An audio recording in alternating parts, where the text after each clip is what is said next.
सहभागी राजपूत परिवार के सभी सरदारों, सभी सदस्यों को मेरी इंजीनियर महावीर सिंह शेखावत की जय माता जी की सा मुजरो सा खमागण्युकम। आप सब लोगों ने एक बहुत ही एक्टिव शेड्यूल पिछले 4 महीने में फॉलो करा, जिसमें हम काफ़ी हद तक कामयाब हुए हैं। हमने एक जाजम पर बैठे, जो हमारा मुख्य उद्देश्य था, हम एक दूसरे की मान्यताओं, रीति रिवाज को रिस्पेक्ट करें और अपने अधिकारों के लिए एक जाजम पर बैठकर लड़ाई लड़ें। वो हमने बहुत अच्छे से अटेंड करा और हम आगे भी इसमें कामयाब होते रहेंगे, हम चलते रहेंगे। ये मिशन तो आपको पता है, ये कम से कम आने वाले 100 साल चलना चाहिए, तब जाके जो समाज में दूरियां हुई हैं वो पूरी होंगी। हम धर्मों को ज़्यादा महत्व ना देते हुए राजपूती को ज़्यादा महत्व दें और उन रीति रिवाजों को हम सीखें, उन रीति रिवाजों को हम अपनाएं। ये हमारी सोच होनी चाहिए और हमने काफ़ी हद तक करा भी है। हम एक दूसरे के रिवाज को समझ रहे हैं। ये जो नोटा का मिशन हमने अपने क्षत्रिय अधिकारों के लिए अपनाया, सरकारों को और राजनीतिक पार्टियों को मैसेज देने के लिए कि हम एक साथ हैं, उसमें हम शुरुआत की दृष्टि से देखें तो बहुत बहुत हद तक कामयाब हैं। पूरे ज़िले में हर बूथ पर लोगों ने अपनी राजनीतिक विचारधाराएं त्यागते हुए हमारे लिए वोट करा है। एग्जैक्ट तो कितना बड़ा फिगर होगा वो तो 4 जून को ही पता चलेगा, पर मैं समझता हूँ वो फिगर सरकारों पे दबाव बनाने के लिए बहुत सफिशिएंट होगा। हमने अपनी नाराज़गी बखूबी दर्ज कराई है। जो भाई अपनी राजनीतिक व्यवस्थाओं के चलते इस मिशन में साथ नहीं दे पाए, उनसे कोई मनमुटाव आप ना रखें। ये बातें जैसे ही चुनाव हुआ वो ख़त्म हो चुकी हैं। अब हमें फिर से अपने सहभागी राजपूत परिवार का जो मिशन था उस पे आगे बढ़ना है। हमें इस पे भी विचार करना है कि हमें मूल ओबीसी और अन्य समुदायों का हमने इसमें साथ लिया है, तो उनके साथ हम कैसे अपना व्यवहार रखेंगे, हम उनकी कैसे मदद करेंगे और उनकी कैसे मदद लेंगे, इस पे हम आगे विचार करेंगे। ये भी कोई जल्दबाजी के विषय नहीं है।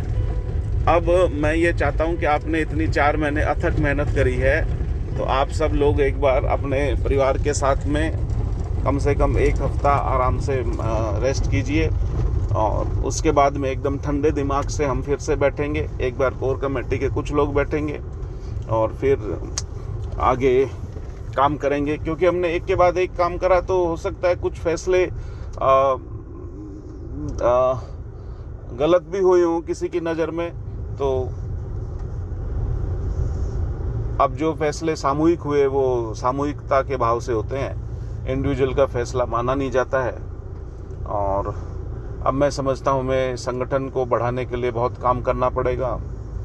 संगठन काम करे अच्छे से, आप सब समझते हैं, बहुत से लोग मेरे से सीनियर हैं, तो उसमें आर्थिक व्यवस्था भी देखनी पड़ेगी कि वो कहाँ से चलेगी संगठन की, और हमारा सामाजिक एजेंडा क्या होना चाहिए। और संगठन को सबसे अच्छा चलाने के लिए सबसे पहले उसके रूल्स एंड रेगुलेशंस होने चाहिए। वो जब तक नहीं बनेंगे, हमें किस टाइप के लोग चाहिए, हमें कैसे वो संगठन को आगे तक लेके जाएंगे, उन लोगों को आगे लेके आना है। अभी हमारे लोगों में अपरिपक्वता है। अपरिपक्वता ये नहीं है कि वो उनकी उम्र 75 साल है, 80 साल है, उससे वो मायने नहीं रखता है। अपरिपक्वता इस बात की है कि वो सहभागी राजपूत परिवार के जो उद्देश्य है उनको अच्छे से समझते हैं या नहीं समझते हैं। आप किसी अन्य संस्थाओं से जुड़े हुए हैं तो ये सहभागी राजपूत परिवार के लिए एकदम गौण है। आप किसी अन्य पार्टी से जुड़े हुए हैं, ये भी बात एकदम गौण है। आप सहभागी राजपूत परिवार के लिए क्या करेंगे और हम बैठ के अपने नियम कायदे कानून भी तय करेंगे, उसके आधार पर हम आगे बढ़ेंगे, संगठन को आगे बढ़ाएंगे बहुत मजबूती से। मैं तो समझता हूँ आने वाले 100 साल तक ये मिशन चलता रहेगा, तभी भाइयों में, बिछड़े भाइयों में प्यार बनेगा। और हम उम्मीद करते हैं कि भगवान की दया से हम कामयाब होंगे इसमें। और जो हमारी बीच में राजपूती जो डाउन हुई है, उसके लिए हम साथ में बैठ के काम करेंगे कि हमारे संस्कार, जो राजपूताना की वैल्यूज़ थी, वो हम वापस से अपनी नई पीढ़ी में डाल सकें और अब हमने नई पीढ़ी पे बहुत काम करना है कि नई पीढ़ी को हम इससे कैसे जोड़ेंगे, वो हमारे लिए चैलेंज है। अभी तक तो हमने एक के बाद एक काम करे, तो हो सकता है कोई गलती भी रही हो। अब हम बहुत ठंडे दिमाग से काम करने वाले हैं और बड़े आराम से चीज़ों पर विचार करेंगे और फिर हम फैसले लेंगे। तो मैं आपसे अब उम्मीद करता हूं कि अगला मिशन आपको पता ही है। एक बार हमने तो कह ही रखा है कि जो झुंझुनू के संस्थापक बोल के किसी महोदय की गलत फ़ोटो लगाई गई है, उसके खिलाफ हम कानूनी प्रक्रिया शुरू करेंगे। तो आप लोगों के पास में, जिसके पास में जो भी डाटा है वो आप जोड़िए, उस पर हम सारा अध्ययन करके ही हम कानूनी प्रक्रिया का कानून की शरण में जाएंगे और अपने लिए न्याय की गुहार करेंगे कि झुंझुनू के संस्थापक जो नहीं है तो उनके आगे झुंझुनू के संस्थापक लिख के एक पब्लिक प्लेस में उनकी स्टैचू लगा देना गलत है। हम स्टैचू के खिलाफ नहीं है, कोई भी लगा सकता है, पर झुंझुनू के संस्थापक के खिलाफ हैं हम, क्योंकि वो एक गलत डाटा है। ऐसा कोई कैरेक्टर इतिहास में हुआ ही नहीं है झुंझार सिंह बोल के, तो इसलिए हम उसमें आप जो पढ़ाई कर सकते हैं, 10 दिन का मैं समय सुनिश्चित कर रहा हूँ इसमें। तो आज 20 अप्रैल है, तो 30 अप्रैल तक हम इसमें जो कंट्रीब्यूट कर सकें, जिसके पास में जो भी जहाँ से डाटा है वो हमें एक बार डाटा प्रोवाइड कराए, व्हाट्सअप करे, किसी भी माध्यम से पहुँचाए हमारे तक। इस बात पे गौर करें आप। और जो भाईचारे की मिसाल में मैं समझता हूँ हीरवा गांव सबसे आगे निकल गया, क्योंकि वहाँ पे राजपूत और कायम खानी दोनों कम्युनिटीज़ हैं। जिस तरीके से उन्होंने एक दूसरे के साथ में भाईपे की मिसाल पेश करी है, तो वैसा ही हम धीरे धीरे काम करेंगे इस पर।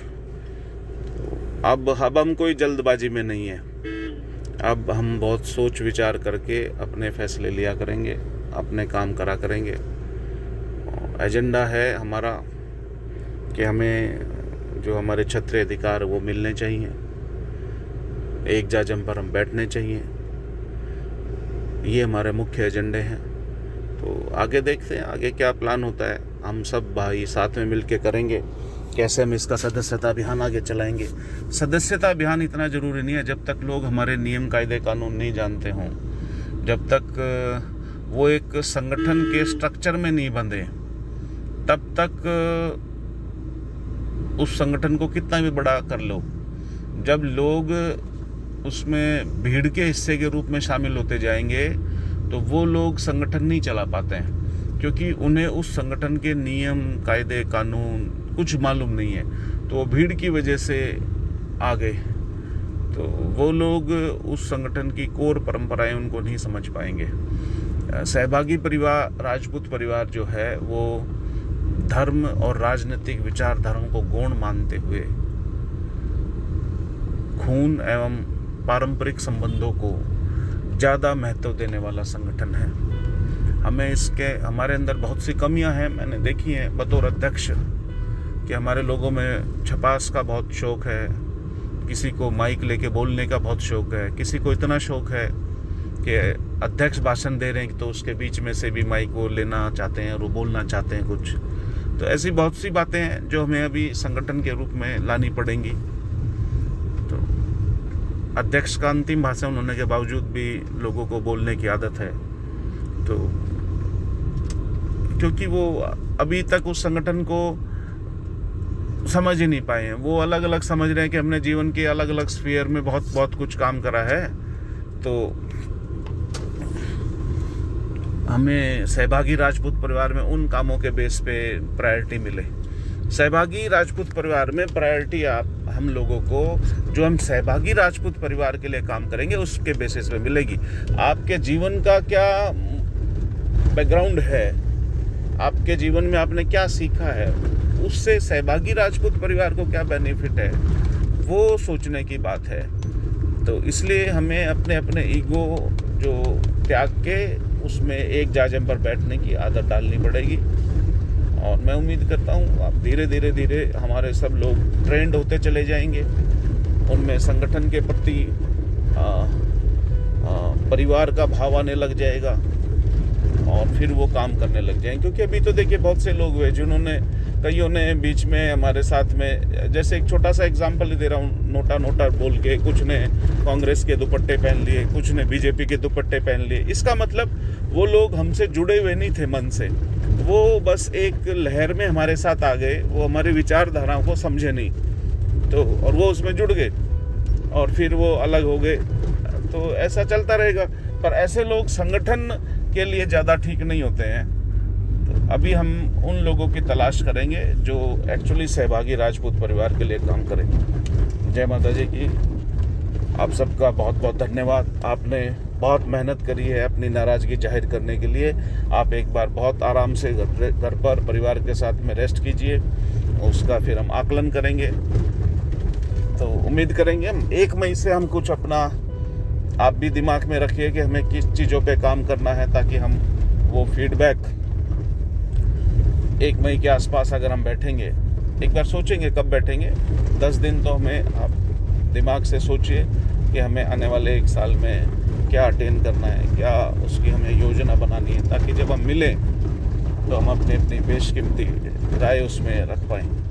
बहुत बहुत धन्यवाद। जय माता जी की सा मुजरो सा खमा गणी।